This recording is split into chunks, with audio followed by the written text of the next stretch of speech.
असे भजावे विठ्ठला नाही तरी गेला जन्मवाया करिता भरोबरी दुरावसी तुई भवाची पुरे वाहावसी.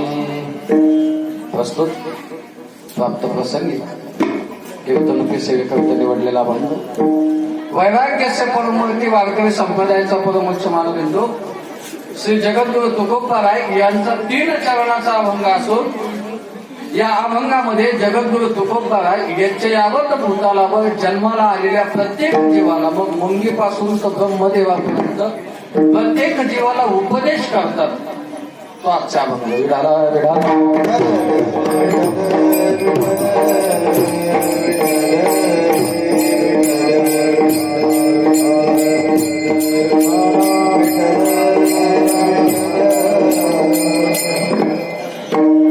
व्यवस्थित तब्येत. आता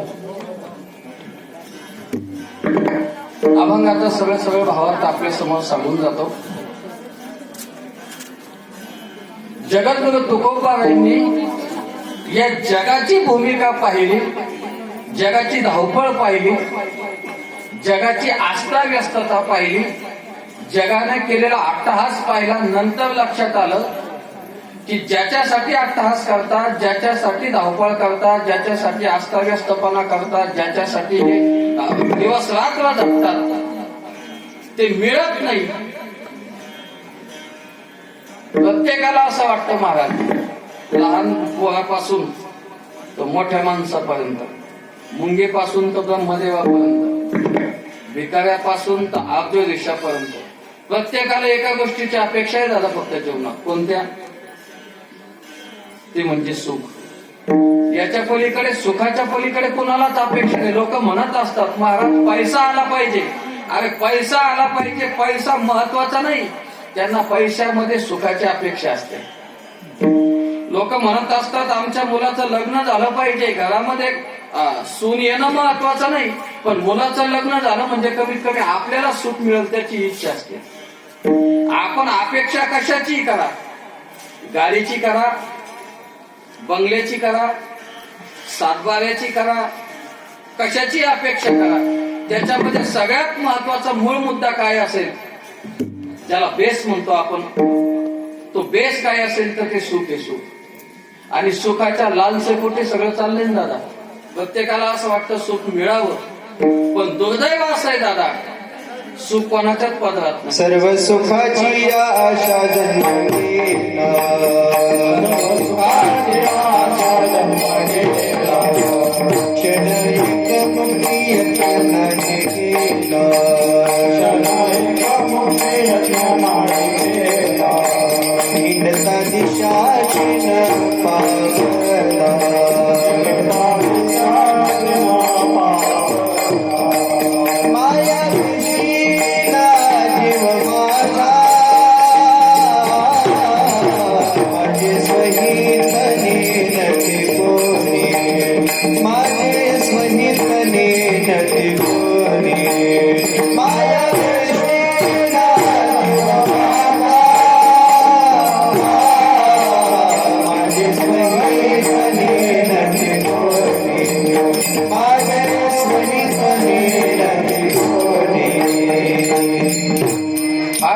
सांगतात महाराज. सर्व सुखाची आशा जन्म गेला.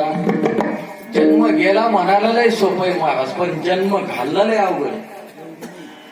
लोक सहज म्हणतात त्याचं आयुष्य गेलं हो, नाही परमार्थ केला, पण त्यानं न परमार्थ करता किती आयुष्य किती फुकट घालवलंय फक्त त्यालाच माहिती. लोक सहज म्हणतात मोठी गाडी त्याच्याकडे बसायला, त्याला काय कमी, पण त्याला हे माहित नाही किती गाड्याचं, किती कंपनीचं लोन आहे गाडीवर, हे म्हणणाऱ्याला माहित नाही. त्याला म्हणणं सोपं आहे गाडी आहे. लोक सहज म्हणतात पाहना आता आडत टाकलं घेतली गाडी, पण मागचा हरभरा लॉस मध्ये गेलाय त्याला माहित नाही ना. प्रत्येक दिसत असताना फार सोपं दिसतं महाराज, दिसत असताना इतकं सोपं दिसतं माणसाला. आणि तुम्हाला सांगू का, सगळ्यात खोटारपणा चाललाय, खोटारपणा आहे, सुखपणाकडेच नाही. तुम्ही इतक्या अपेक्षेनं माझ्याकडे पाहताय, मी सांगतोय म्हणून मी सुखी असं अजिबात वाटू देऊ नका. बऱ्याचशा लोकांना वाटत असं ना महाराजला काय पाहायचं का मी जॅकेट आहे गाडी आहे पोर आहे संस्था आहे सगळे मग महाराजला काय कमी कमी असतं तर बुवा काय सांगाल तुम्हाला कशाला फिरायची गरज पडली असती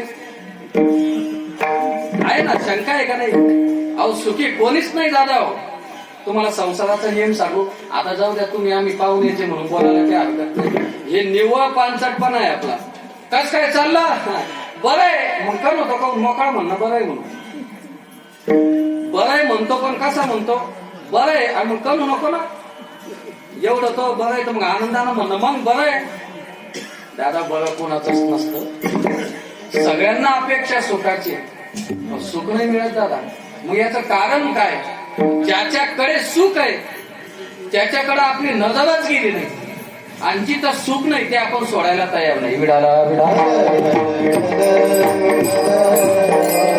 आपली गत कशी झाली माहितीये का आमच्या आदरणीय सुधागुरुजी महाराज सांगतो सुख शोधण्यासाठी प्रपंच करायला गेलो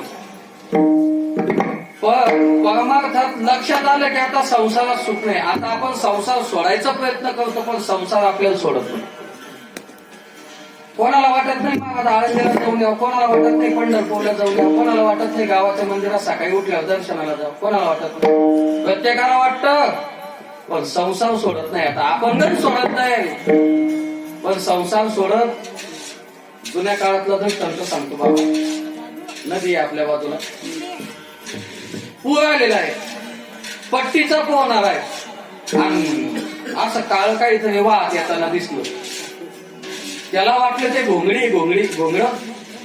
मागे आता येईल पहिले सुद्धा त्याला असं वाटलं ते घोंगडच आहे का नो काय लागतं आपण पोहता येतं आपल्याला सगळं आपलं गाव आहे नदी आपली कुठं गट्टा आहे सगळं माहिती आहे काय अडचण ते घोंगडं घ्यायला त्याला पटकन उडी मारली विष्णू महाराज आणि जसं गेलं तसं घोंगडीला पकडले पण लक्षात आलं की ते घोंगडी नव्हती ते अस्वल होतं काय होतं ते अस्वल होतं दिसत घोंगडी सारखं होतं पण काय होतं अस्वल होतं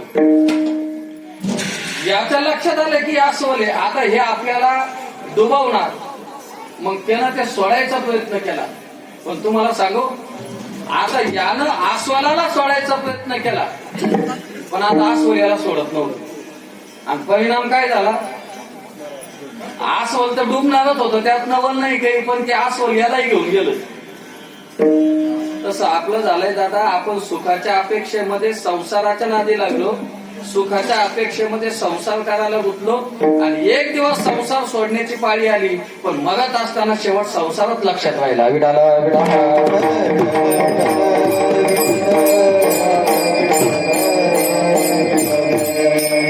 हे होऊ नये आपलं ही परिस्थिती होऊ नये आपल्याला दुःख भोगायला लागू नये म्हणून नाथ महाराजांनी जरा सर्वे केला सगळ्यांचा आणि सर्वे केल्याच्या नंतर सांगितलं ऐका तुम्हाला जर सुखी व्हायचं असेल तर त्याच्यासाठी उपाय एकच रे बापानो साधन हरीचे साधन हरीचे रे बापानो साधन हरीचे साधन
सुख नाही त्याच्याकडे सुख शोधण्याचा प्रयत्न करू नका ना दादा. काय सांगतात भाऊ तुकोबा? काय म्हणते करा रे बापानो. हरिपाठातलं प्रमाण आहे, साधन हरीचे जनी करणीचे करू नका. आणि केलं तर काय होईल? केलं तर पत्नाला जावं लागेल. महाराज यमाची यातना इतकी अवघड आहे, मी सांगून जाईल तुम्हाला चिंतनामध्ये. आजचं उत्तर कार्यानिमित्त कीर्तन आहे, आपल्याला काय करायचं मी सांगून जाईल. मग एवढं अवघड आहे. मग महाराज हे करू नका तुम्ही सांगितलं, संसारातल्या गोष्टी करू नका हे सांगितलं, पण मग काय करायचं म्हणून तुकोबाराय सांगतात. याचा पुढचा अभंग, याचं उत्तर नाथ महाराजांचं उत्तर तुकोबा या अभंगामध्ये देतात. बाबा जीवन जगत असताना एक करा. काय करा दादा? त्या पंढरपूरचा जो पांडुरंग आहे, जो एकमेवा द्वितीयम ब्रह्म असा असणारा भगवान परमात्मा आहे, त्याला भजा सांगतो तुम्हासी भजारी विठ्ठला. महाराज जर नाही त्याचं भजन केलं, नाही त्याचं चिंतन केलं, तर मग तुकोबा सांगतात नाही तरी गेला जन्म वाया. काही लोक म्हटले महाराज जन्म सफल करण्यासाठी फक्त देवाचंच भजन करावं लागतं असं थोडी आहे. माणसानं पैसा कमावला तरी त्याचं जीवन धन्य होईल ना. माणसानं मोठी गाडी कमवली तरी त्याचं जीवन धन्य होईल ना. तुकोबाराय त्याला सांगतात अजिबात नाही करिता बरोबरी. उलट हे जर करायला गेला दुरावशी दुरी, अजून भगवंताच्या लांब जाशील. करिता बरोबरी दुरावशी दुरी भावाची या पुरी वाहावशी. हा भावाचा पूर आहे दादा, याला मायाजाळ म्हणतात, याला मायारूपी नदी म्हणतात. आणि या नदीमध्ये चांगले चांगले वाहून गेले. मुक्ताबाईचा फार सुंदर अभंग आहे. भव नदीचे पाणी रे गड्या भलते ओढीते, भल्या भल्या पोहणाराला उलथून पाडीते. हे म्हणायचंच नाही. इथं मोठे मोठे लोक गेले, सांगून किती आले किती गेले, मोठे मोठे राजे झाले, खोट्या गर्वात बुडाले, मातीत मिळून सारे गेले, किती आले. मानवा बनवीतलं गाणं या विठाला विठाला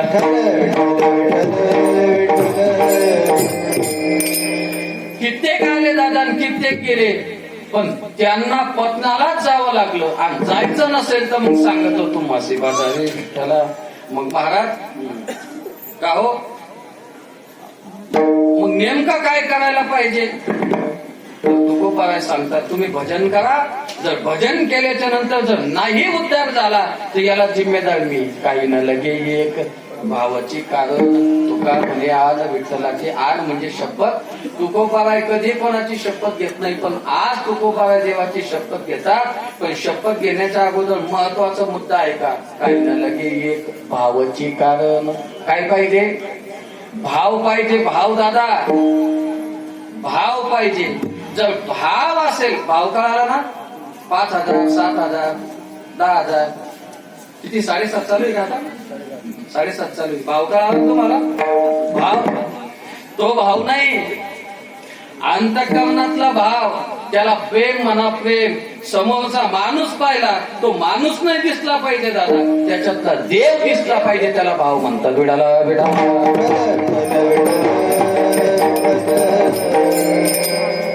आपलं तर अवघड आहे महाराज. मान सध्या सोडून आपल्याला कुत्र्यातही देव दिसत नाही. कुत्र्यात आता आम्ही रस्त्यानं चालतो ना दादा, जर एखादी गाडीला कुत्रा आलं तर चांगल्या मोठ्या गाडीच्या मालकाला किंवा ड्रायव्हरला ब्रेक मारू सुद्धा वाटत नाही दादा. याचं कारण असं आहे, त्याला कुत्र्यात देव दिसला नाही. त्या सोडून नसेल दिसला कुत्र्यात देव, माणसात तर दिसला पाहिजे. कसं वाटतं तुम्हाला? माणसात तर देव दिसला पाहिजे. दिसला पाहिजे का नाही? माणसात जर देव दिसला असता तर पाडापाडीचे धंदे झालेच नसते ना, बरोबर का? जर पाडापाडीचे धंदे होत असेल तर समजावं माणसातही देव दिसला. त्या सोडून माणसाचं कमीत कमी घरात तर देव दिसला पाहिजे का नाही? घरात, आपल्या घरात. अहो आपल्या घरात जर देव दिसला असता तर एका दरवाजाला 2 दरवाजे पाडणं पडले नसते. विढाला विढाला.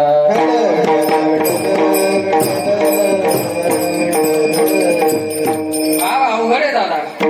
म्हणून जीवन जगत असताना तुम्हाला सांगून जाईल गड्या, एखाद्याला माळ नाही घातली तर चालेल, एखाद्याला नाही कीर्तन ऐकले तर चालतील, नाही पंढरपूरला गेलं तर चालेल, पण अशा माणसाची संगत करा की कमीत कमी नुसतं त्याचं नाव घेतल्यावर तुमचं काम झालं पाहिजे. इतक्या चांगल्या माणसाची संगत करा. आणि इतक्या चांगल्या माणसाची संगत केली की तुमचा उद्धार आपोआप झाला. विढाला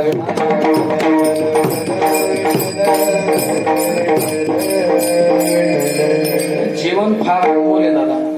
आपण जीवन कुठल्याही गोष्टीमध्ये घालवतो, व्यसनाधीन होतो, अविचाराने जगतो, अत्याचारानं जगतो.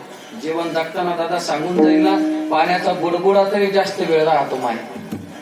पाण्यातला येणारा बुडबुडा तरी जास्त वेळ राहतो. माणसाचा काय भरोसा आहे सांगा बरं, काय भरोसा आहे दादा? आपण म्हणायला जातो दादा, पुढच्या वर्षीचं नियोजन करतो, महाराज आमच्या घरी पुढच्या 6 महिन्यामध्ये घर भरणे बरं का, तुमचं कीर्तन आहे आणि तुम्ही याच. पण हे दोघांनाही माहित नाही. कोणाला? तारीख देणाऱ्यालाही माहित नाही, घेणाऱ्यालाही माहित नाही की नेमकी पूजा होणार आहे का आपलं उत्तर कार्य होणार आहे. विढाला विढाला.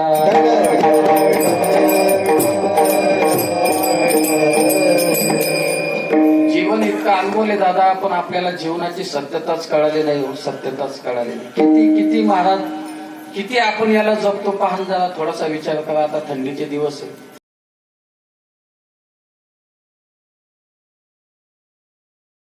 हे लोक 5ला उठत होते ते आता 6ला उठायला लागले.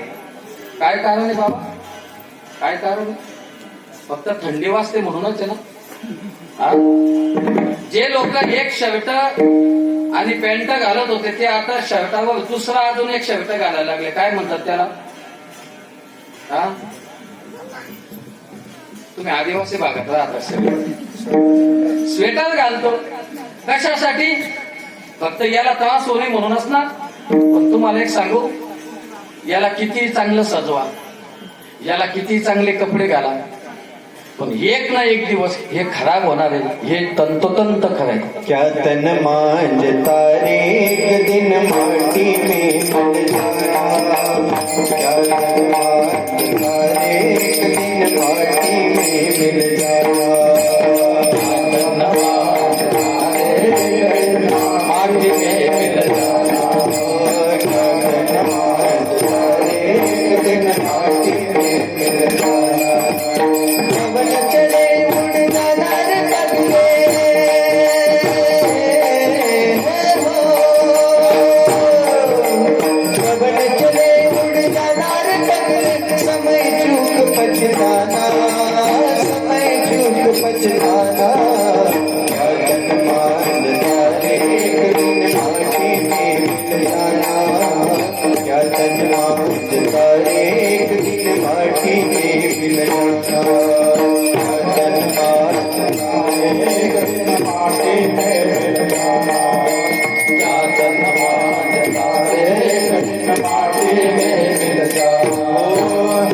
चले जैसे बन की लकड़िया, ये सजन जैसे घासा.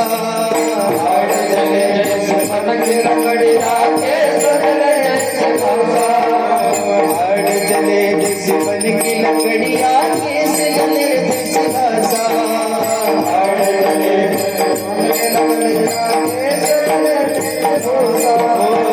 कंचन जैसी काया जल गई हो,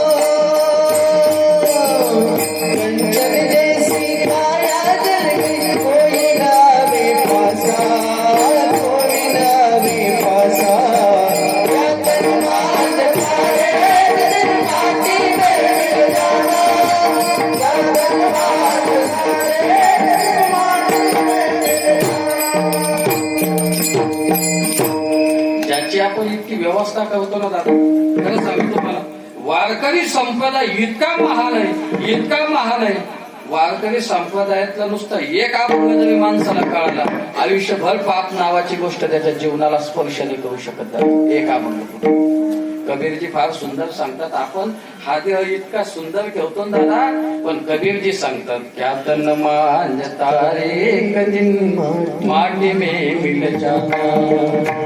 महाराज इतकं सुंदर सांगतात, जेव्हा लोक स्मशानामध्ये नेतात, नेल्याच्या नंतर त्या सवनावर ठेवतात, त्या सवनातून जरा बारीक कान देऊन ऐका आवाज कसा येतो. हाड जले जैसे बन की लकड़िया, केस जले जैसे घासा. बन की लकडी म्हणजे पोकळ बांबू. पोकळ बांबू असा चटाचटा जळतो दादा, जरा जळून पहा घरी गेले. तसा त्या चितेमधून आवाज येतो. ज्या देहाला आयुष्यभर दादा लाखो रुपयाची नुसती प्रसाधन सामुग्री लावली असेल, आपण पावडर लावला असेल, लाली लावली असेल, काय जे असेल ते, मी काही पीएचडी नाही केली त्याच्यात. जे काही आयुष्यभर आपण त्या शरीराला लावतो, पण एवढं लावून सुद्धा एक दिवस त्याची राखच होणार आहे, हे 100% सत्य आहे दादा, 100% सत्य. याच्यात द्या सोडून आज इथं बसलोय आपण. इथून घरी जाण्याची जिम्मेदारी किंवा घरी जाण्याची 100% शाश्वती इथं बसलेल्यापैकी एकानं हात वर करून द्या महाराज, ते आम्ही 100% घरी जाणार. माझं नाही सांगू शकत मी कोणत्या नदीमध्ये कोणत्या वड्यामध्ये चाक कान होईल गाडीचं. चांगल्या चांगल्यांचे झाले दादा. कधी कधी असं होतं, पेशंट डॉक्टरकडे जातो, पेशंट जायच्या आधी डॉक्टरच चालला जातो. हो, माणसाचा भरोसा नाही दादा. एकाला लॉटरी लागली, 1 लाखाची लॉटरी लागली, आयुष्यात कधी 100 रुपये पाहिले नाही दादा, 100 रुपये पाहिले नाही, आयुष्यात लॉटरी लागली.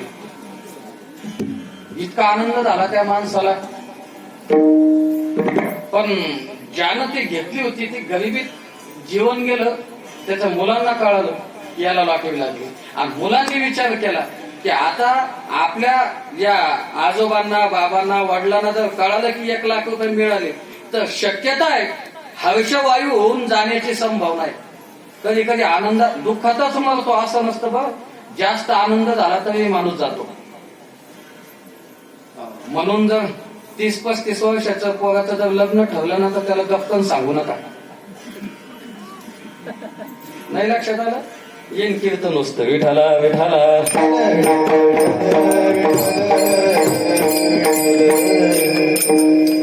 हर्षवायून सुद्धा जातो ना महाराज. 10 वर्ष एखादी गोष्ट अटकेला असली, मी लग्नाची नाही सांगत, 10 वर्ष जर एखादी गोष्ट अटकेला असली एकदम जर निघाली तर हर्षवायू होण्याची संभावना असते दादा. म्हणून माणसाच्या शरीराला जास्त आनंदही सहन होत नाही आणि जास्त दुःखही सहन होत नाही. मग सांगावं कसं बा. मग ते एक मानसरोग तज्ञ डॉक्टर साहेब होते, त्याचे मित्र बालपणीचे, ते त्यांच्याकडे गेले, त्यांना सांगितलं, म्हटले आमच्या बाबांना 1 लाखाची लॉटरी लागली. पण त्यांना जर अचानक सांगितलं तर शक्यता आहे हर्षवायू होऊन जाण्याची. म्हणजे मग तुम्ही त्यांना सांगा कसं सांगायचं. आता तो मानसरोग तज्ञ होता, ते काय आपल्यासारखं होतं का? अजिबात नाही. मग ते एक दिवस संध्याकाळी फिरायला जात असतात, नेहमी एक दिवस फिरायला गेले. मग जाता जाता त्यांनी सांगितलं, डॉक्टरनं म्हटले का हो पाटील, जर तुम्हाला असे रस्त्याने चालता चालता 10ची नोट सापडली तर काय करा? 10ची नोट आहे मला, देऊ टाकून दान पेटीत, कुठं कशाला कोणाचे पैसे घ्यायचे. मला फॉर एक्झाम्पल जर तुम्हाला 10,000 रुपये सापडले तर काय करसा? ते म्हटले आता फार गरिबीचे दिवस आहे, माझी इच्छा होती घर बांधायचं, पण 10,000 कुठं घर बांधणं होणार. पण मग कमीत कमी पुढच्या भीतीचं प्लास्टर लोकांना चांगलं दिसावं म्हणून मातीवर का व्हाय ना, तेवढं करून घेऊ. ते म्हणे जर 50,000 सापडले तर म्हणले मग भीत कशाला, मातीचे कशाला ठेवायचे, सगळीच भीतीतात बांधून घेऊ. त्याला वाटलं आता काय अडचण याला सांगा. ते म्हणे मग काय यात कदाचित तुला जर 1 लाख सापडले तर? ते म्हणे डॉक्टर याच्यात काय नवले म्हणून आपण बालपणीची मित्र आहे, 50 तुला 50 मला. डॉक्टर जागेवर गेला. कोण गेला जागेवर? अहो त्याला माहित होतं ना याला 1 लाख मिळेल, म्हणजे अचानक आनंदाचा झटका सुद्धा पचवू शकत नाही. विडाला विडाला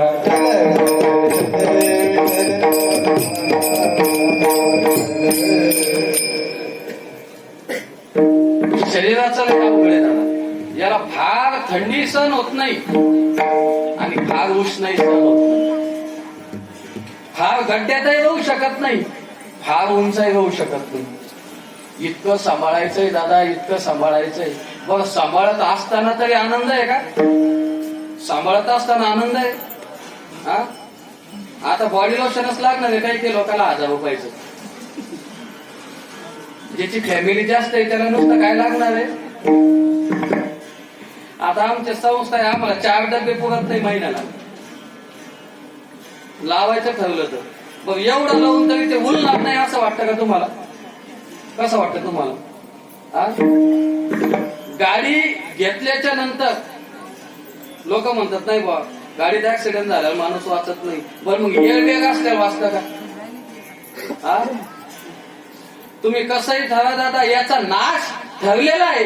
एक ना एक दिवस तुम्ही बलूनची गाडी असू द्या, नाही तर 407 असू द्या, नाही तर हातगाडी असू द्या. अहो, एखादी म्हणून महाराज मी गाडीच वापरत नाही, अरे चालता चालता उडावून जातील लोक तुला, कोणाला बोलतो? तू किती सांभाळून राहा, एक ना एक दिवस दादा याची माती होणार आहे. पण जाता जाता सांगेल दादा, याची माती होणार हे निश्चित आहे, पण याची माती कशी करायची हे मात्र आपल्या हातात आहे. याची माती होणारच आहे, हे थांबवायचं आपल्या हातात नाही, पण ही करायची कशी हे आपल्या हातात आहे. म्हणून जीवन जगत असताना इतक्या निष्ठेनं जीवन जगा दादा. 2 मिनिटात सांगून जाईल माणसाचं जीवन कसं असावं. ज्याप्रमाणे दिवा असतो त्याप्रमाणे माणसाचं जीवन असावं. ज्याप्रमाणे एखादी पक्षी असतो, उडणारा पक्षी, त्या पक्ष्यासारखं जीवन असावं दादा. तो पक्षी येतो, घराच्या स्लॅबवर बसतो, काही वाळवण जर घातला असं आमच्या माय माऊलीनं, तो येतो, ते वाळवणातले काय 10-5 दाणे त्याला खायचं, तो खातो आणि मग विचार करतो काय होतो. जरा बारकाईने चिंतन करा बरं. समजा कावळा येऊन बसला आपल्या झाडावर, खाली गहू वाळू घातले होते, काय जे असेल ते. कावळ्यानं पाहिलं भूक लागलेली, समोर धान्य खाल्लं, कावळा उडून जायला लागला. मग त्याच्या लक्षात आलं आपण 2 दिवसाचा उपाशी होतो, पण या आजीनं, या आजोबानं, या काकानं आपल्याला आज पोटभर खाऊ घातलं, याच्या 13 वेळेला थांबूनच जाऊ बा. कावळा थांबतो का? आमचे नाथ महाराज पक्षी अंगणी उतरते,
दादा जीवनामध्ये कसं वागावं माणसानं. पक्षी अंगणी उतरती, जे का गुंतुनिया राहती. तो पक्षी येतो, दाणे खातो, दाणे खाल्ल्याच्या नंतर कुठलाही मनामध्ये विचार न करता जसा तो उडून जातो, त्या पद्धतीनं माणसाचं जीवन असावं दादा. जीवन जगत असताना स्वतःसाठी, पैशासाठी, धनासाठी, स्वतःच्या घरासाठी, स्वतःच्या जमिनीसाठी सगळेच आयुष्य जगतात हो, पण कधीतरी समाजासाठी जीवन जगून पहा, त्याला वेगळा पालमार्थ करायची गरज नाही. विठाला विठाला.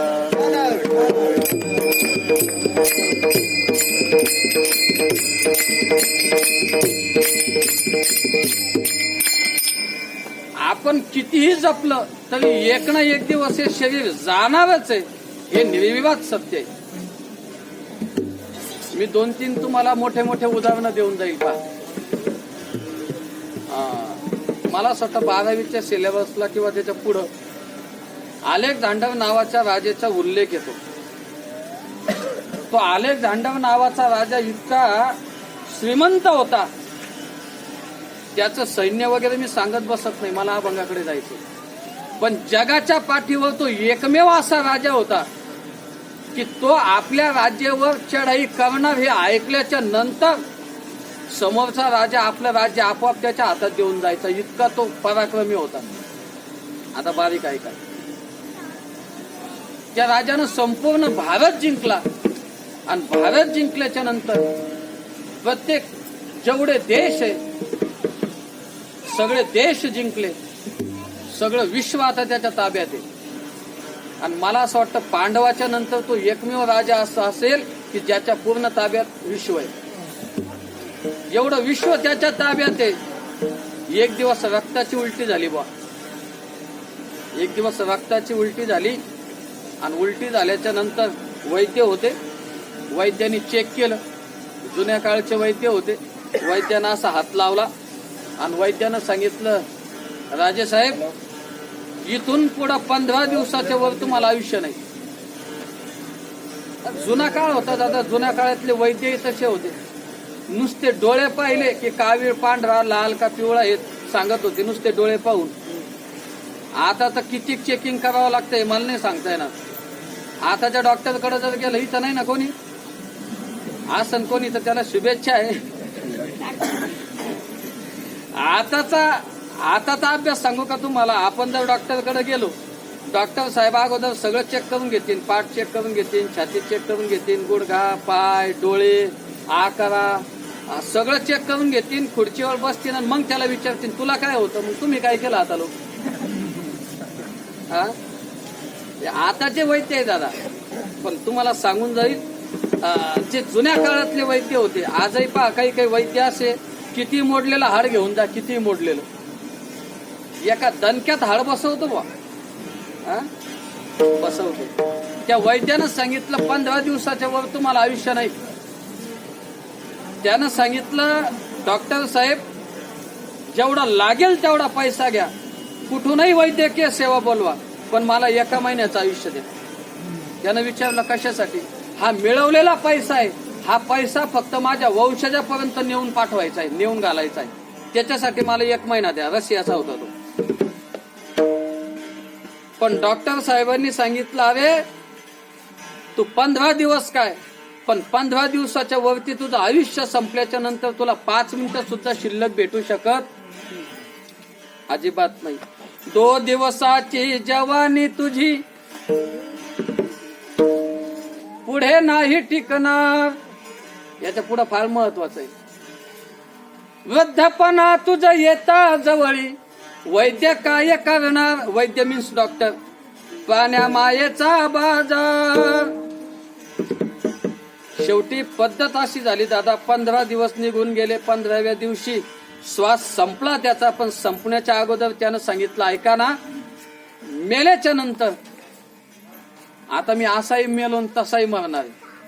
मग एक करा, मेल्याच्या नंतर मला जेव्हा तुम्ही स्मशानात न्याल त्यावेळेस मला बांधून नका नेऊ. म्हटले मग मला नेताना मोकळं नाही आणि माझे 2 हात असे ठेवा.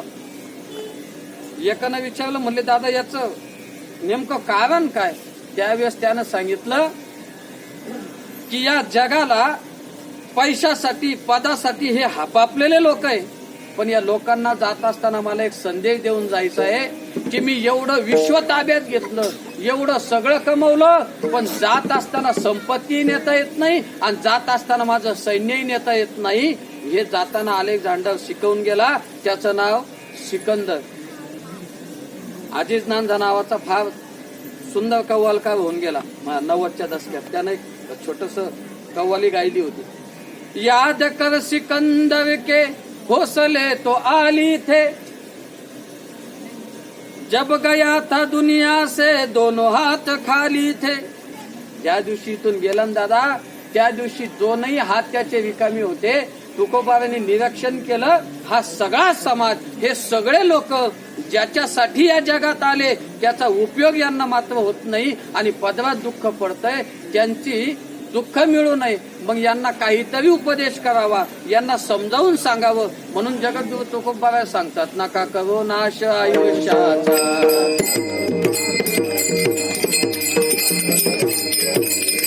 लागोनिया पायावी नमितो तुम्हाला, लागोनिया पायावी नमितो तुम्हाला, कंटाळी बोला मुखे नाम.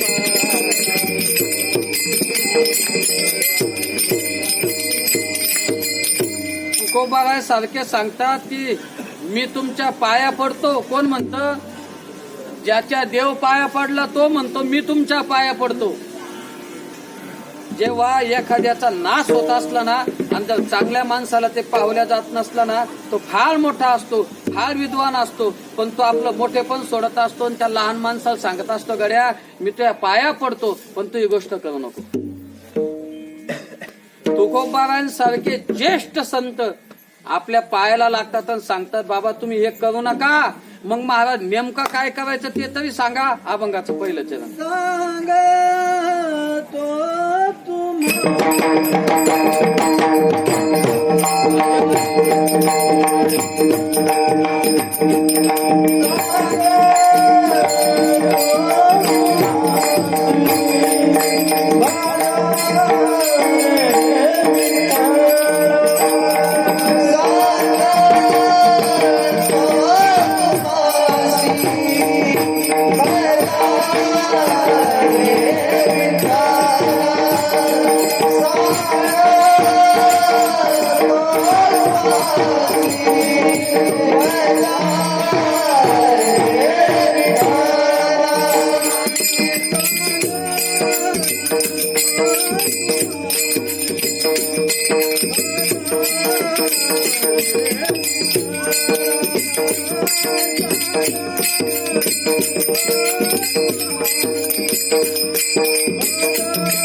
तुकोबा सांगतात, तुकोबारांच्या लक्षात आलं की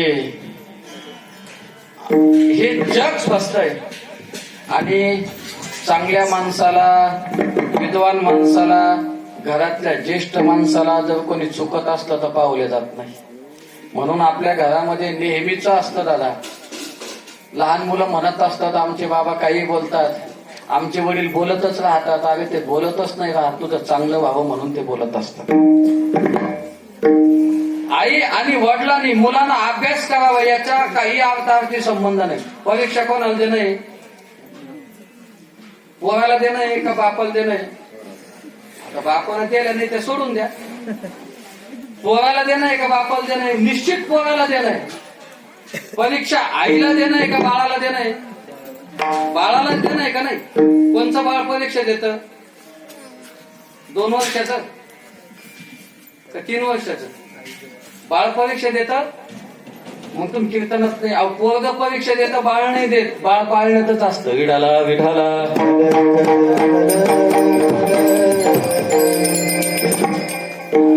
बेंच कमी लोक गेला जरा, पोरजीचे काम धावून राहिले त्या.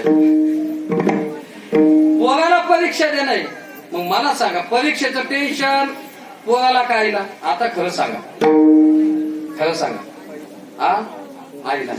शाळेत पोरग जात 100% फी कोणाची भरली? तुम्ही पोराचीच भरली ना 100%. दप्तर कोण देतं?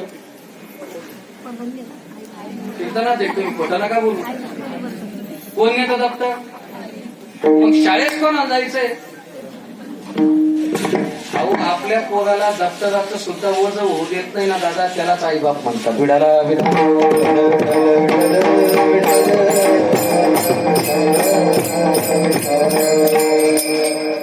आम्हाला कळत नाही, आम्हाला कळालं नाही दादा. आई बाप काय असतात नाही खरं आम्हाला कळालं नाही.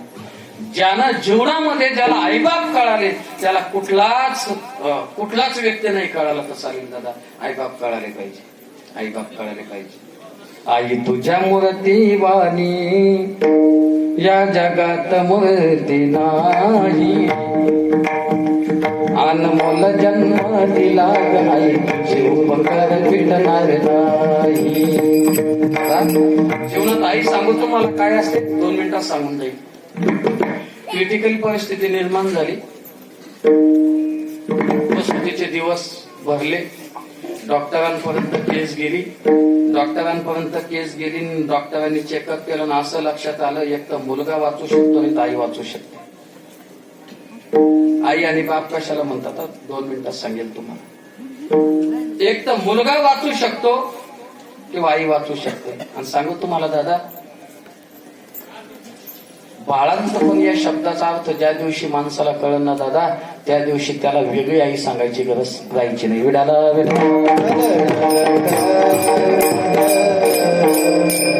साध्या भाषेत सांगून जाईल मला जेवढा कळला तेवढा. बाळांतपण या शब्दाचा अर्थ असा आहे दादा, जर त्याच्या संधी विग्रह केला व्याकरणाच्या दृष्टिकोनातून तर जाता जाता सांगेल दादा, बाळांतपण, बाळ, अंत या दोघांची संधी होती बाळांत. एक तर बाळ आणि आई सुखव, नाही तर बाळ आणि आई दोघांचाही अंत, यालाच बाळांतपण. विडाला विडाला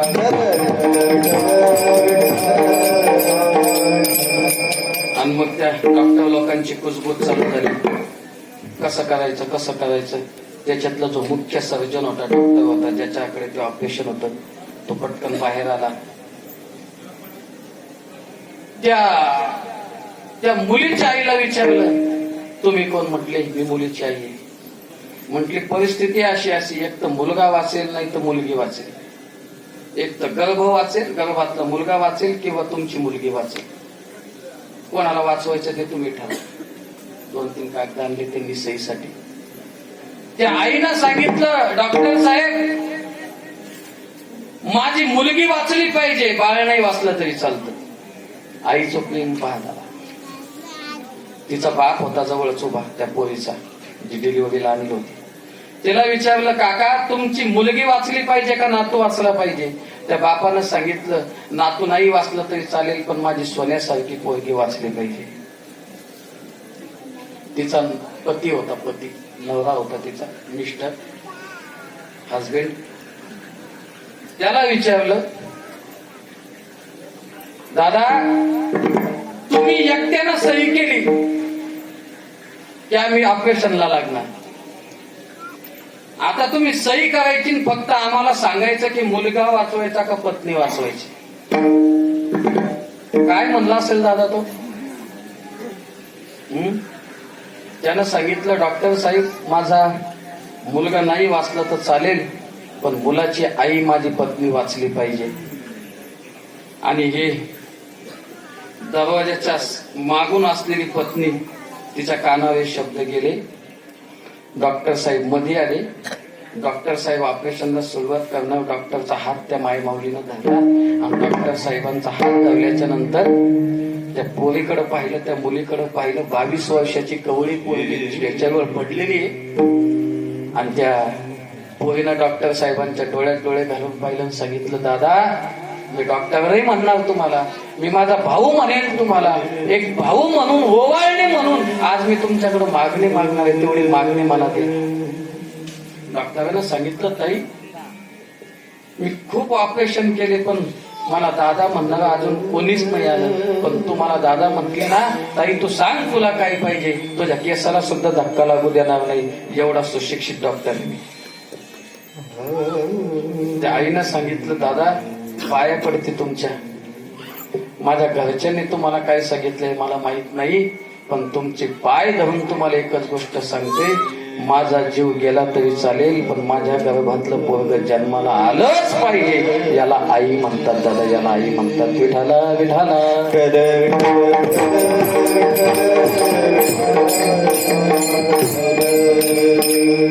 माय दादा, बापही तसाच असतो. मी सांगून जाईल तुम्हाला पुढे.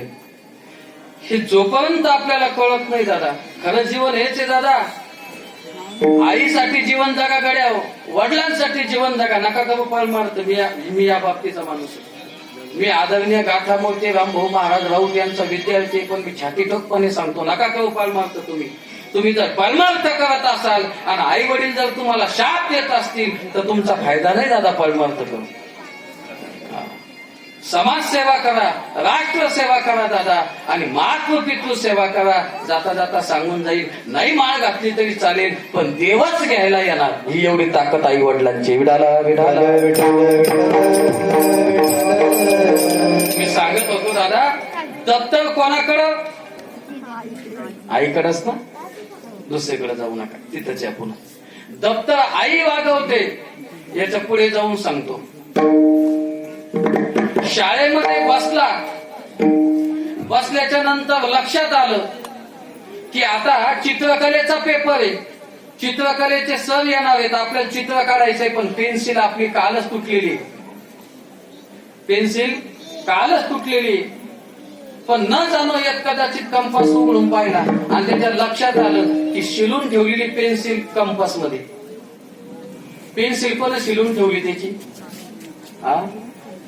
आईनं सकाळी दप्तर चेक केलं, पेन्सिल तुटलेली होती, पेन्सिल महाराष्ट्र शासनानं त्याच्यामध्ये काढून दिली. मला सांगा, चित्र आईला काढायचे होते का मुलाला? मुलाला चित्र काढायचे होते. पण जाता जाता सांगू दादा, पेन्सिल शिलाईचं सुद्धा त्रास आपल्या मुलाला होऊ नये ना, याला आई म्हणतात. विडाला विडाला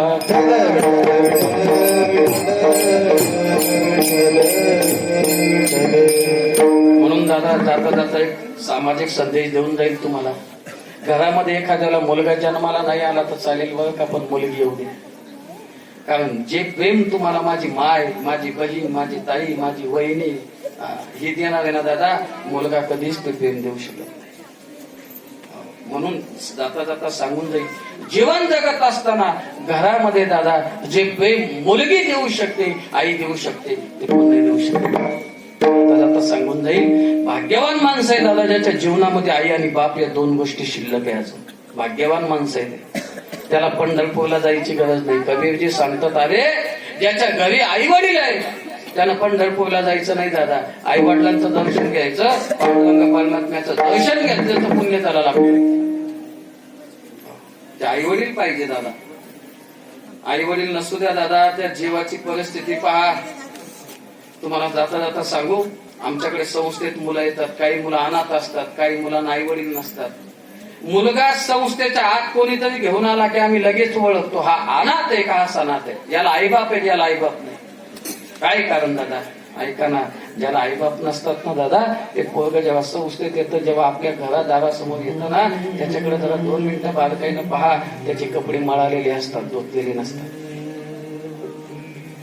त्याचे केस अस्ताव्यस्त असतात, चेहऱ्यावर कुठेतरी काळे निळे डाग असतात, पायामध्ये फाटलेली चप्पल असते, कुठेतरी 2-3 होल पडलेले शर्ट आणि पॅन्ट त्याच्या अंगावर असते. दादा समजून जाव, या मुलाचं देखरेख करणारे आई वडील या जगात नाही. अहो, लहान पाळण्यातल्या पोराला अलंकार घालण्यासाठी पोरगा म्हणतो का अलंकार घालायचे म्हणून? नाही दादा, पण ती माय त्याला मांडीवर घेते आणि मांडीवर घेतल्याच्या नंतर त्याला काजळ लावते. मी त्या माईला विचारलं, आई पोरग कुठं बाहेर जाणार, याला कोणाची नजर लागणार आहे? ती माय इतकी सांगते मनापासून, दादा दादा लोक पाहतील जेव्हा पाहतील, पण माझ्या छकुल्याला येत कदाचित जर माझीच नजर लागली, अहो स्वतःची सुद्धा नजर लागू देत नाही, त्याला माय म्हणतात. ही माय असते ना दादा. म्हणून जाता जाता जीवन जगताना सांगेल, सगळं काम मुलाचं असतं, पण आयुष्यभर ओझं मात्र आईबाप वागवत असतात.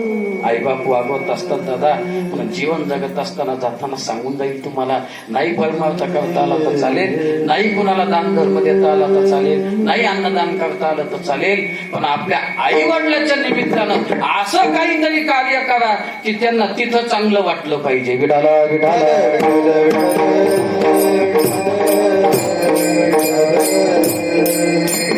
म्हणून त्या मुलाची ती काळजी करते, कारण त्या मुलाचं चांगलं व्हावंसं तिला वाटतं.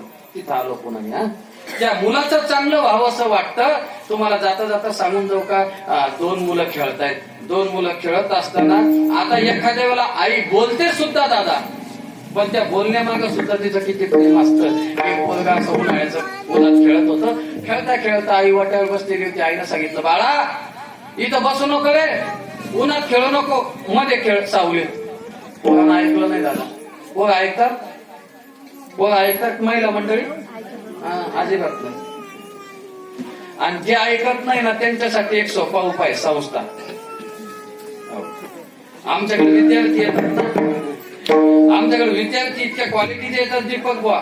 एखाद्या जर म्हटलं ना का हो तुमचा मोठा मुलगा जेव्हा हुशार दिसतो त्याला पाठवला संस्थेत, त्या घरीच लहाना जेव्हा धिंगाणा घालतो तर ते म्हणले महाराज त्याच्यावर तर घर चालतं, याला जा घेऊन. अरे मी असं ज्या ठिकाणी कीर्तनाला गेलो होते, माझी संस्था मुलं पाहिले. एक म्हातारी मला म्हटली, म्हणे महाराज चला दूध घ्यायला. म्हणलं मी घेत नाही म्हणून बसा नुसतं येऊन. गेलो म्हणलं, ते म्हणे बाबा तुमची एवढी संस्था आहे, पोर आहे, मला असं वाटतं संस्थेत पोरगा टाका. म्हणलं चांगली गोष्ट आहे. म्हणलं काय करतं? म्हणे मला 3 नातू आहे, त्याच्यापैकी एक टाक नाही. म्हणलं मग 2 काय करतात? आता विचारपूस करावं लागते. ते म्हणले एक आता एक मोठा आहे, तो LLB शिक्षण घेतो, त्याचं चांगलं आहे. म्हणलं त्याचं काही अडचण नाही. म्हणलं मग दुसरा काय करतो? दुसरा काय नाही. म्हणलं आता मॅट्रिकची परीक्षा झाला तर झाला पास, कोरोनामध्ये निघून गेला. म्हणलं तो त्याचं काही एवढं ताण नाही. हा त्याचंही झालं. म्हणलं तोही लागला रांगेला. म्हणलं मग ज्याला माझ्या संस्थेत टाकायचं तो काय करतो? काही नाही. म्हणले महाराज तुमच्यासारखाच बोंबलं तिंडतो. नाही लक्षात आलं? विठाला विठाला पोटी भागवा हे त्याचे सर्वस्व हिस आहे, त्याचे सर्वस्व हिस आहे, त्याचे सर्वस्व हिस आहे. पोटी भागवा हे आईची किंमत, बापाची किंमत काय असेल दादा.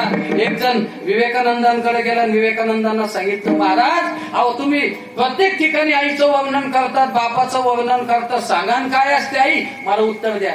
विवेकानंद म्हटले तुला प्रॅक्टिकली सांगू का नुसतं असं सांगू? ते म्हणले महाराज प्रॅक्टिकली सांगितलं तर अजून चांगलंय. मग एक करा ना. जा म्हणले उद्या काय कर, 1 किलोचा दगड घेऊन ये, चांगला असा गोल मुसळासारखा. तो दगड घेऊन आला. म्हणले बाबा हा दगड काय करायचं? विवेकानंदांनी सांगितलं उपरणार, मोठं उपरणं घेतलं भागवत महाराज, त्याच्यात तो दगड बांधला, त्याला उभं केलं, कमराला इथं दगड बांधला, कमराला मागून गाठ मारली, पाटा वराटा काय म्हणतात त्याला, वराटा. हा वराटा नाही दिसणार आता. इथून पुढे आम्हाला फळे घेऊन फिरणे विष्णू महाराज. फळे जातं म्हणलं की एकानं लगेच जातं काढून दाखवायचं, असं जातं होतं. आता राहिले नाही ते. चला ते बांधल्याच्या नंतर सांगितलं दिवसभर हे बांधलेलं असताना तुझं काम कर, जेवण कर, आराम कर, संध्याकाळी माझ्याकडे एक, तुला आई काय असते, आईची किंमत काय, ती किंमत तुला सांगतो. ते गेलं महाराज. 12 वाजेला एवढं ओझं घेऊन ना बसता ये, ना उठता ये, ना झोपता ये, ना खाता ये, ना पिता ये, काहीच नाही करता आलं महाराज. उपाशी राहिलं मात्र बाबा, ते उपाशी राहिलं. 5 वाजेला इतका राग आला त्याला. ते 5 वाजताच गेलो, त्या संध्याकाळी बोलवलं होतं 6-6:30ला. ते विवेकानंदांकडे गेलं. विवेकानंदांकडे गेल्यास नंतर ते सोडलं, त्यांच्या पायात आदळलं. म्हटले बा आईची किंमत सांगायची नसेल तर सांगू नका, पण असा त्रास देऊ नका. विवेकानंदांनी त्याला जवळ घेतलं, त्याला सांगितलं तुझ्या प्रश्नातच तुझं उत्तर आहे. म्हटले काय झालं? 1 किलोचं वजन तू सकाळी 9 वाजेपासून तर 5 वाजेपर्यंत सुद्धा घेऊ शकला नाही, तुला जेवता आलं नाही, तुला खाता आलं नाही, पण याच्या पुढे जाऊन सांगेल 1 किलो तर मी फार कमी दिलं, पण 2 किलो 2.5 किलो 2.5 किलो 1.5 किलो वजन तुझी आई 9 महिने 9 दिवस पोटामध्ये वागवते, याच्यापेक्षा जास्त महत्व अजून नाही सांगता येत. विढाला विढाला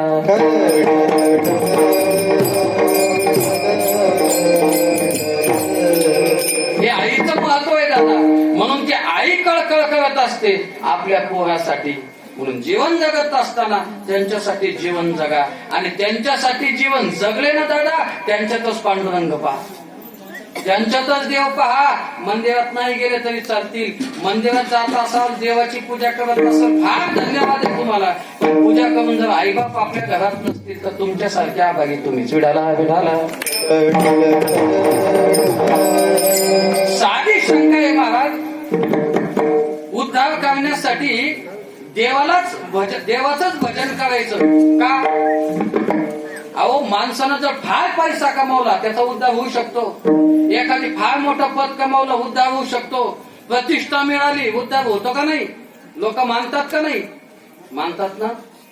मग देवाचं भजन केल्यापेक्षा आम्ही हे जर केलं तर चालणार नाही का? 2 मिनिटात सांगून जाईल. किती पैसा कमवा दादा, 1 दिवस पैसा धोका दिल्याशिवाय राहणार नाही. 1 दिवस पैसा धोका दिल्याशिवाय राहणार नाही. आता 2 मिनिटात सांगेल. आणि तिची लक्ष्मी कधी, आणि तिची लक्ष्मी तुम्हाला कधीच सहकार्य करत नाही, आणि नीतीची कधीच धोका देत नाही. विढाला विढाला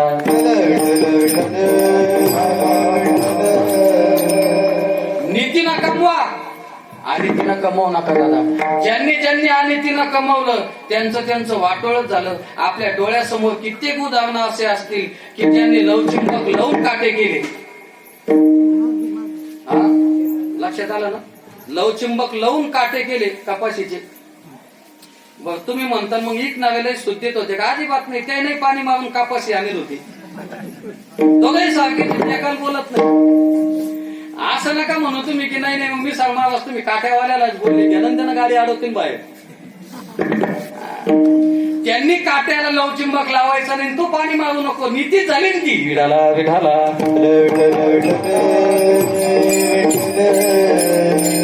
एवढं चांगलं जीवन जगावं लागतं दादा. पैसा किती कमवा, एक ना एक दिवस जाणार आहे.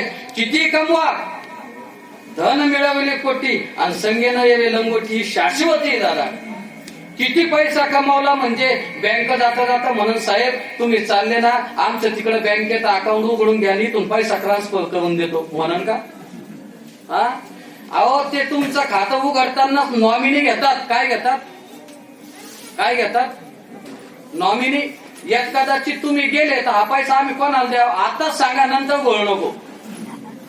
म्हणजे त्यांना सुद्धा माहिती आहे की हा पैसा तू या कामा येणार नाही, हा पैसा तू दुसऱ्यालाच देणार. कोणाला देतो? बायकोला देतो का पोराला देतो का एखाद्या मंदिराला देतो हे तू ठरव.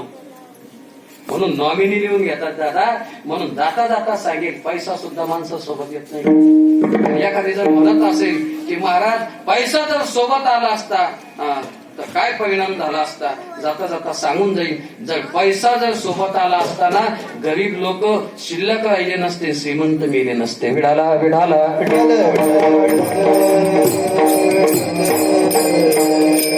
यम आला असता घ्यायला यम, आणि यमान सांगितलं असतं मालक तुमचं आयुष्य संपलं चालतं का?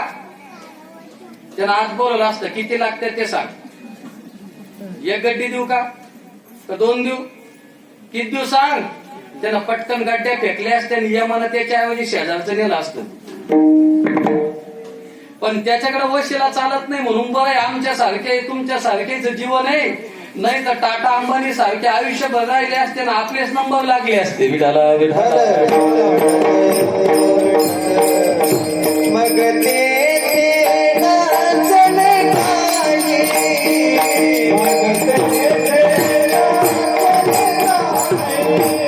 सत्ता संपद राहील नाही जे काही,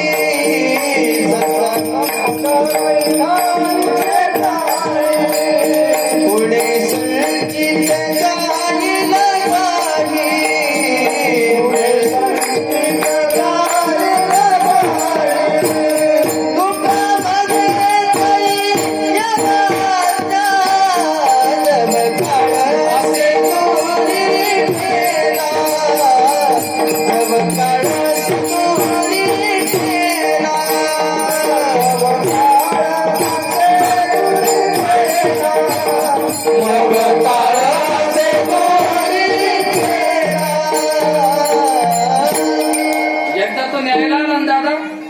तिथं काहीच चालत नाही गड्या.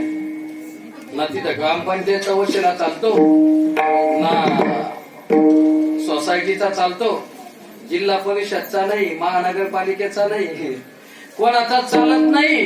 मग ते नचले काही. पुढं फार महत्वाचं आहे, सत्ता संपदा राहील ठाईच्या ठाई, पुढे संचित जाईल ठाई, तुका म्हणे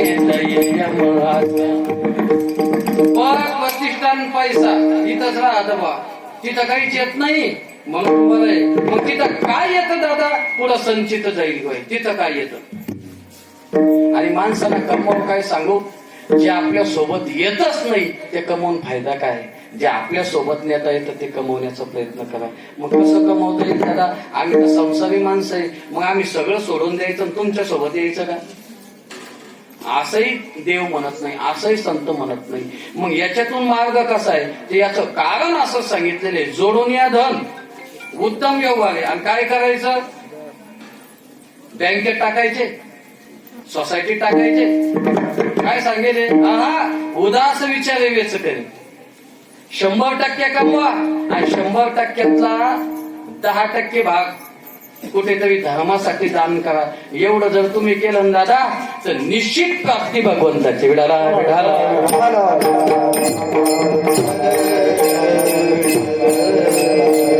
पद येत नाही, पैसा येत नाही, काहीच सोबत येत नाही. म्हणून तुकोबा सांगतात हे काहीच येत नाही ना, म्हणून एक करा सांगतो तुम्हासी, बाजारे विठ्ठला नाहीतरी गेला जन्म वाया. दुसरं महाराज इतकं सुंदर शरीर आहे का? तुकोबा त्याला सांगतात, जगद्गुरु तुकोबा सांगतात, आणि इतकं सुंदर शरीर आहे पण हे सुद्धा आपल्या सोबत येत नाही. म्हणून सांगतो तुम्हासी बाजारे विठ्ठला. काही लोक म्हटले महाराज आमचे नातेवाईक, आमचा गोतावळा तुकोबा सांगतात हे सुद्धा येत नाही, हे फक्त स्मशानापर्यंत येणार आहे. म्हणून सांगतो तुम्हासी बाजारे विठ्ठला नाहीतरी गेला जन्म वाया. विठोबा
अभंग 3 चरणाचा घेतला. एकाच चरणावर चिंतन करण्याचा प्रयत्न या ठिकाणी केला. म्हणून एक 10 मिनिटांमध्ये मी माझी सेवा आटोपते घेतो. माझा वेळ संपला. ज्या निमित्तानं आजचं हे कीर्तन सेवा होती, कैलासवासी आदरणीय श्री विठ्ठलराव रामकृष्ण सोनवणे यांच्या उत्तर कार्याच्या निमित्तानं आजची सेवा आहे. जीवनामध्ये ज्यानं परमार्थ केला, जीवनामध्ये ज्यानं समाजामध्ये समाजसेवा ज्यानं चांगली केली ना दादा, त्याचा शेवटही चांगलाच होतो.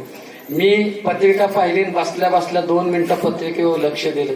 कुणी लक्ष दिलं नसेल किंवा दिलं असेल मला माहित नाही. ज्या दिवशी बाबा गेले त्या दिवशी दसरा होता. बऱ्याच लोकांना वाटत असेल महाराज आमचे वडील, आमचे आजोबा, आमचे काका, आमचे पंजोबा गेले, पण त्यांनी आम्हाला जात असताना दसऱ्याला गेले, आमचा सण नाही झाला.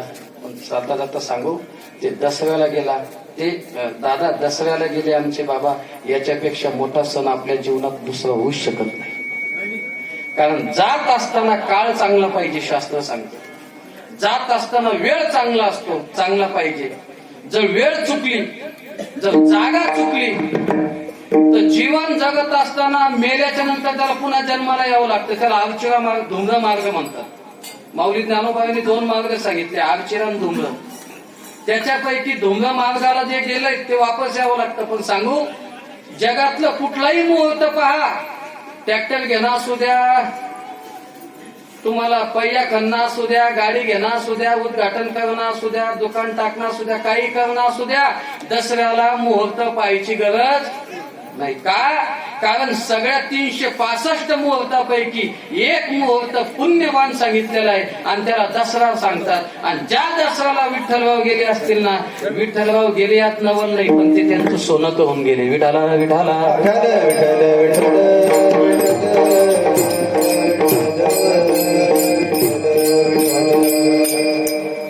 दहाव्याच्या कार्यक्रमाला सुद्धा चतुर्थी होती. 10व्याला सुद्धा चतुर्थी होती दादा. चतुर्थीला सुद्धा अनन्य साधारण महत्व आहे वारकरी संप्रदायामध्ये. म्हणून 10व्या चतुर्थीला, अंत्यविधी दसऱ्याला, हे ज्याच्या जीवनात घडलं ना दादा, त्याला श्रद्धांजली व्हायची गरजच नाही. तो आपोआप देवापर्यंत पोहोचला. विठाला विठाला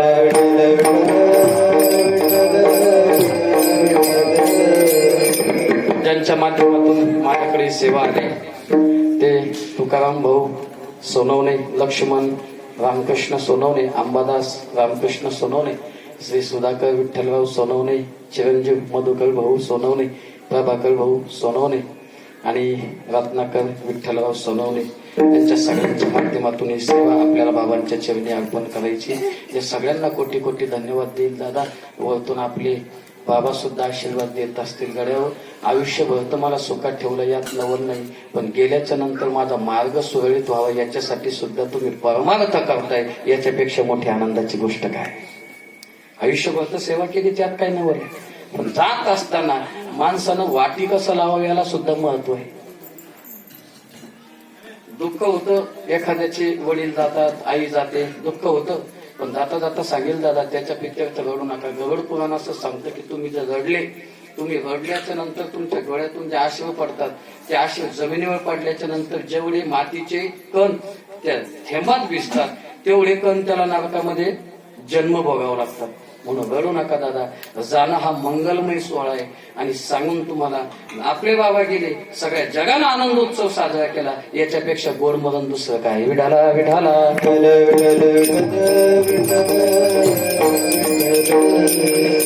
आपल्याला ज्यांनी संस्कार दिले ते आपल्यातून जात असताना दुःख निश्चित होतं दादा. आणि जाता जाता सांगून जाईल, कोणाच्या जीवनातला बाप किंवा आई जाऊ नये दादा. मी सांगितलं आई काय असते, बाप काय असतो, 2 मिनिटात जाताना सांगेल. माझं कीर्तन संपलं बरं का, संपलं माझं कीर्तन. 5 मिनिटं घेतो. जीवनामध्ये जोपर्यंत बाप जिवंत आहे ना दादा, तोपर्यंत त्या पोराला कुठेच हातपाय चालवायची गरज नाही, कुठेच नाही, जोपर्यंत बाप जिवंत आहे. काय असतो दादा बाप? बाप स्वाभिमानी बाना, बाप कणखर कणा, बाप स्वाभिमानी बाना, बाप कणखर कणा, त्याच्या हृदयात सुद्धाला जाळूच्या संवेदना. माझा बाप दादा इतका कठोर काळजाचा होता. आयुष्यभर किती बँकेचे कर्ज काढले हे घरात कोणालाच सांगितलं नाही दादा, पण सगळं घर सुरळीत चालवण्याचं काम ते आमच्या वडिलांनी केलं, आमच्या बापाने केलं. त्याला जर कोणाला असं ना कधी बारकाईनं लक्षात ठेवा, घरातला जो बाप असतो, करता माणूस असतो, त्याचा फोन जर वाजला ना, तो कोणालाच उचलू देत नाही. कारण त्याला माहित आहे येणारे फोन हे फक्त देणेदाराचे, आणि ते काय बोलतील हे सांगता येत नाही. म्हणून त्याची सक्त ताकीद असते दादा बापाची, मला आलेला फोन कोणीच उचलू नका, त्याला फोन येऊ द्या.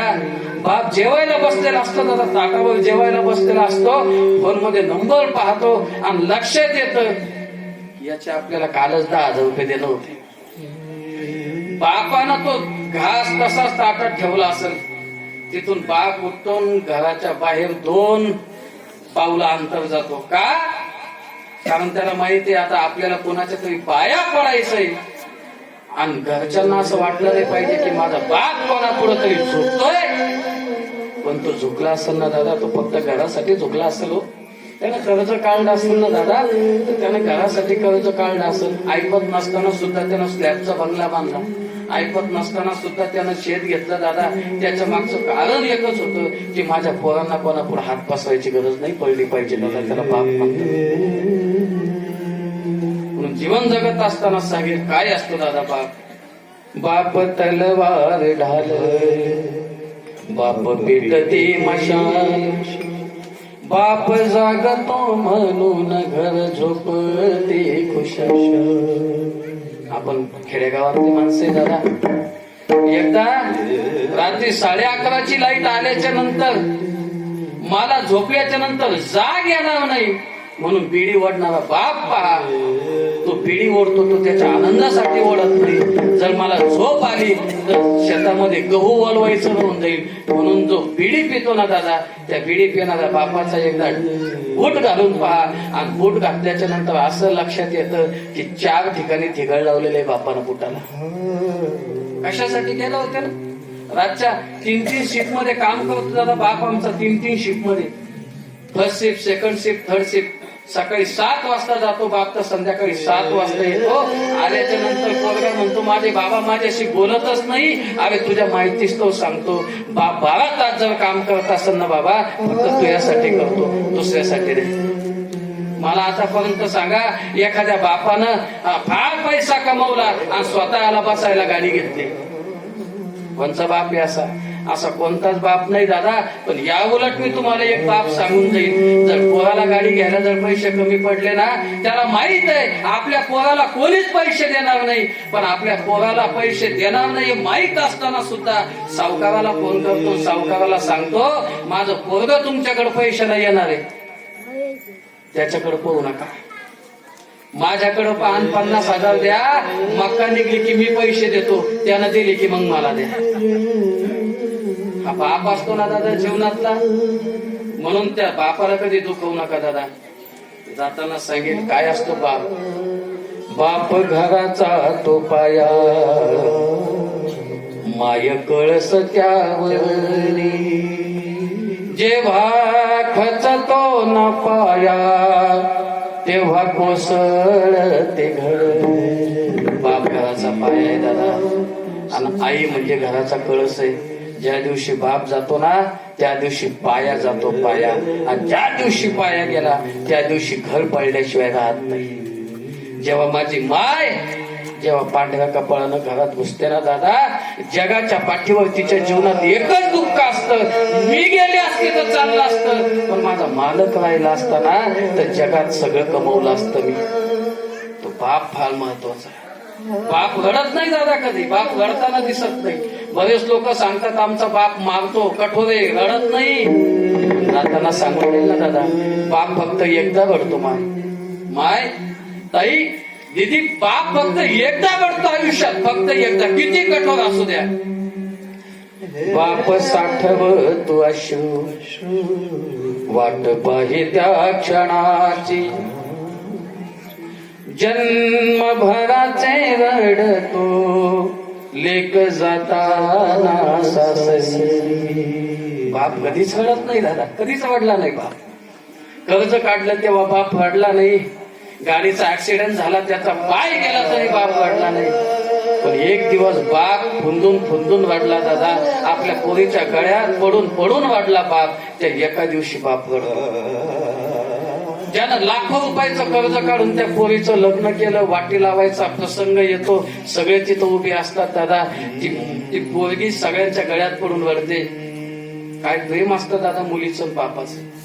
ती मुलगी भावाच्या गळ्यात पडते, भावाला सांगते दादा अरे तू जर कधी उलटून बोलला असेल ना आपल्या बाबाला तर आपले बाबा जेवले नसेल. पण मी घरी होते ना, मी जायचे ना त्यांच्याकडं आणि त्यांचा हात धरून त्यांना स्वयंपाक घालत जेवायला बसवत होते, मी जेव घालत होते दादा.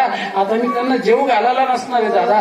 तू एक कमी तू पुढं, तुला जर काही काम पडलं ना तू मला फोन करून सांग, मी बाबाला सांगेन गड्या, पण तू माझ्या बाबाला बोलू नको. त्या पोरीला किंमत कळते दादा बापाची. ती मुलगी पाहत असते दादा, तिथं बाप कुठेच दिसत नाही. ती आईच्या गळ्यात पडते आणि आईला सांगते, आई जेव्हा तुमचं दोघांचं भांडण व्हायचं नाही, माझा बाप जेवत नसायचा, तसाच झोपून राहायचा. एक दिवस मी आले, विचारलं, माय माझे बाबा कुठे आहेत? आणि त्या मायनं सांगायचं, असं कुठेतरी घरात. तिच्या लक्षात यायचं की यांचं दोघांचं काहीतरी झालंय. बाप बेडरूम मध्ये असायचा, मुलगी जाऊन त्याच्या उशाशी बसायची, बापाच्या तोंडावर पाठ घेऊन असायचं, बाप रडत असायचा दादा त्या दिवशी. अरे जगासाठी, या जगासाठी भिडतो मी, या घराच्या रक्षणासाठी, पण घरात मला किंमत नाही म्हणून उदास झालेला बाप त्या गोधडीमध्ये रडत असतो. ती मुलगी बसते, सांगते, बाबा चलन जेवायला. बाप उठत नाही, बाप रडत असतो, पण मुलगी आली म्हणून गपचिप तोंड दाबून रडत असतो. घरातल्या मोठ्या माणसाच्या वेदना कळत नाही दादा कुणाला. त्याला सकाळी बाहेर निघल्यापासून संध्याकाळपर्यंत किती जणांना तोंड द्यावं लागतं हे फक्त त्याला माहित आहे, दुसऱ्याला माहित. म्हणून मी जे मुलं असतील, त्या आमच्या महिला मंडळी असतील ना दादा, त्यांना एकच विनंती करेन, गड्या आपल्या जीवनामध्ये फक्त घरातला मुख्य माणूस सांभाळा, दुसरा पालमार्थ करायची गरज नाही. आपल्या बापानं आपल्याला देवाईला साडी घेतली नसन, का नाही घेतली याचा विचार करा. 2 वर्षाचा दुष्काळ होता बापावर, नसन घेतली साडी, दिली असं 100 रुपये कमी, पण कधी त्या बापाला सांगू नका दादा की तुम्ही मला भावेची साडी नाही घेतली म्हणून पुढच्या दिवाळीला येणार नाही.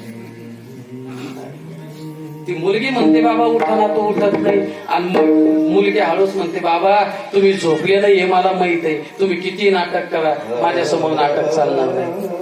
बाप उठून तिच्या गळ्यात पडून वळतो दादा, हे नातं तिचं असतं, पण तो बाप मंडपाच्या दारावर तिला वाटी लावताना दिसत नाही. आणि मग लक्षात येतं, अरे जिनं 16 शृंगार केलेला आहे, ती मुलगी महाराज सगळं सोडून देते आणि घरामध्ये पळ काढते.